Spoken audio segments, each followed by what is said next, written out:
সিমেনের volume বা বীর্যের যে পরিমাণ, এইটা কি আসলে খুব বেশি গুরুত্বপূর্ণ? অনেকে মনে করে থাকেন যে বীর্যের পরিমাণ যত বেশি হবে তার হয়তোবা যৌন উত্তেজনা তত বেশি থাকবে, বা তিনি হয়তোবা তত বেশি শক্তিশালী হয়ে থাকবেন, কিংবা তিনি হয়তোবা তার স্ত্রীকে তত বেশি যৌন তৃপ্তি দিতে পারবেন। আবার অনেকে মনে করে থাকেন যে যার যত বেশি সিমেন বা বীর্যের পরিমাণটা যত বেশি থাকবে তার হয়তোবা বাচ্চা গ্রহণের ক্ষেত্রে বা বাচ্চা জন্মদানের ক্ষেত্রে তিনি তত বেশি ভূমিকা পালন করবেন। না না না, এগুলো প্রত্যেকটাই কিন্তু ভুল ধারণা। কোনোটাই কিন্তু আসলে আমরা বলে থাকি যে বীর্যের যে পরিমাণ সেটার সাথে কিন্তু সম্পর্ক না।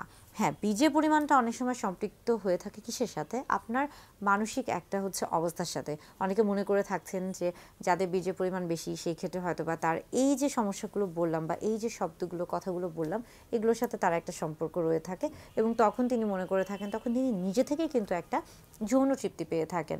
আর আরেকটা বিষয় যে অনেক সময় এই যে বীর্যের যে পরিমাণটা যত বেশি হয় বা এটা যদি কমও হয়ে থাকে, বীর্যটা অনেক সময় কিন্তু লুব্রিকেন্ট হিসেবে কাজ করে থাকে। অর্থাৎ আপনার যে যৌন সহবাসের সময় যে আপনার যে বিষয়টা থাকে, অনেক সময় সেটাকে এটা পিচ্ছিল করে থাকে বা আপনাকে যৌন তৃপ্তি বা আনন্দ দিয়ে থাকে। এটার সাথে কিন্তু বাকি যে বিষয়গুলো রয়েছে সেটার কোনো সম্পর্ক নেই।